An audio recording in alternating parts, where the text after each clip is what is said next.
Hi and welcome to the third video in our series about readying your workforce for working from home. So in the first video, it outlined the three key learnings that we've taken in our journey to become what we call the untethered recruitment company, in our journey to becoming having a flexible working environment.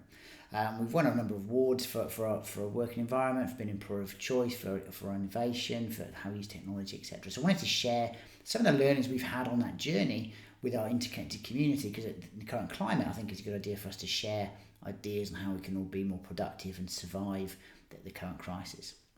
And the three key points that we outlined in that first video were that in order to work, you need to be able to trust and verify, which we covered in more detail in the last video. The second point is that as managers, we need to check and get right the assumptions we're making when we go into this journey, and that's what we covered in this video. And the third one, which is the next video, is around how we use technology and systems to facilitate that. So the assumptions that we have as managers when we go into flexible working, assumptions we have as business owners, are very important. And if done wrong, we'll fail. If done right, we'll succeed. The first assumption you need to look at is why you're doing it. Okay, if you go into this assuming that you're doing it to reward your staff, to reward your team for, if you hit your targets, you get to work from home, that kind of thing, then you're going to fail. Okay, the assumption needs to be you're doing this because it will make your team more productive. It will make your business more money. That's okay to have that assumption. It's okay to communicate that to your team, because the happy secondary benefit, not the primary one, the secondary benefit is that it's awesome, that they get flexibility, that it's a reward, it's a benefit they get. But the primary reason you're doing it is because they will be more productive. All the research we've done, all the experience we've had is that people are more productive working in an environment that they're comfortable in, whether that is the office or whether that's from home. Some people like working in an office in a suit. Other people, like myself, like working in their pajamas in a nerd den like this one. So, what people work better in an environment where they're comfortable. People get more time in a day because they're not travelling to and from the office. People get to work around their families. They have better work-life balance, less stress. All those benefits that you can read up on and make people more productive. So we communicate that with your team.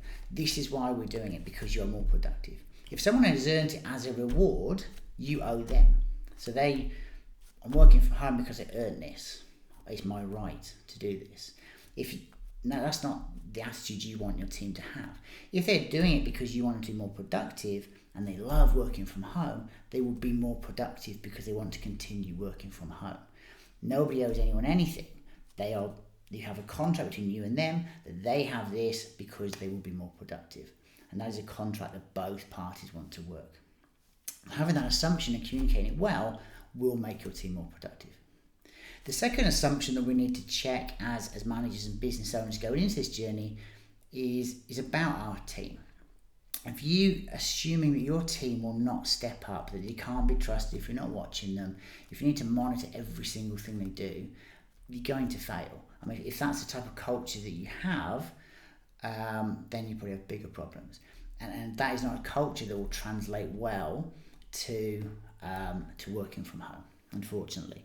So you need to create a culture, first and foremost, where you have trust. And you start creating that culture with your own assumptions. And your assumption needs to be that if given trust, if communicated with effectively, if told why they're doing things, how what they do fits into a bigger picture, and then knowing how that business is performing and how what they're doing is contributing to that performance, good or bad, that given that information, people will step up to that accountability and that responsibility and that trust.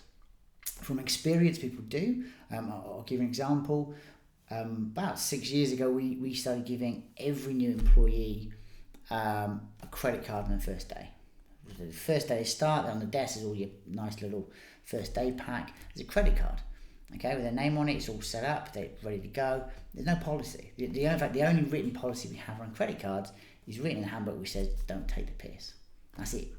And to date, no one has abused that.